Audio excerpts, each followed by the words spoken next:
95-я бригада ВНР. Лицо прячу, потому что я на работе. А ребята, которые приехали, ну те, кто меня знает, те узнают сразу.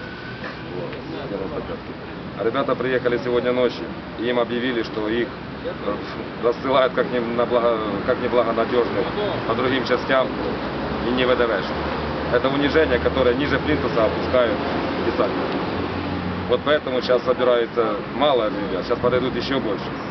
И мы хотим знать, кто дал такое распоряжение, чтобы боевых ребят, которые 4 месяца провоевали в зоне АТО, распускать по мазутам. Вот это самый главный вопрос. Отсылали всех, вы были вчера, да? Вы видели, что отсылали всех в отпуск. Правильно? Вы это можете подтвердить. Ребята приехали сюда, и им сказали, вот списки, вот ты едешь в Ужгород, ты едешь в Тернополь заслуживать.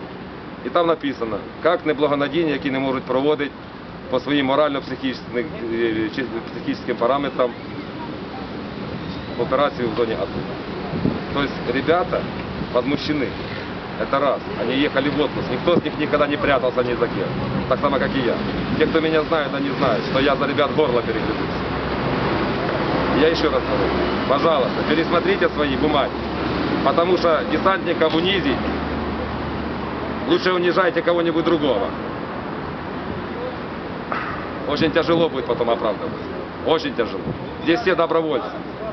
Это не контракт, это добровольцы, ребята, которые знают, куда шли и зачем шли. Защищать свою родину, защищать свою границу. И получается теперь так. Эта родина в них не нуждается. То, что они 4 месяца провоевали. Вот это вот весь разговор. Еще самое большое такое дело. У нас есть герой, действительно герой 95-й бригаде. Вчера по Киеву рассказывали про него. Статьи в газете «Сегодня» в интернете выпустили. В 11:40 можете посмотреть в блог. Сережа Карпин, который 13 июня вытащил с горящего БТРа командира и водителя, который получил, между прочим, тяжелое ранение в живот с распоротым животом, с кишками наружу. Он полез в огонь и вытаскивал своих ребят. Ему дали орден, как всем, что посмертно ребятам дают, что раненым нашим ребятам дают. Орден 3-й степени за мужество. А по-моему, это не за мужество, это уже золотой звездой пахнет. Даже уже не то, что пахнет, а сиять должно. Если кто-то это не понимает. И мы будем добиваться этого. Потому что раньше, когда солдат закрыл командира своим телом, раненый, ему уже давали звезду героя. А здесь человек раненый вытащил командира машины и вытащил водителя. Конечно, судьба у них у каждого разная.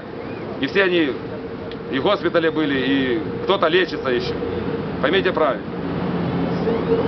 Мы не против воевать, мы не против гнать эту сволочь со своей земли. Никто не против. Но против унижения. А ребята достойны.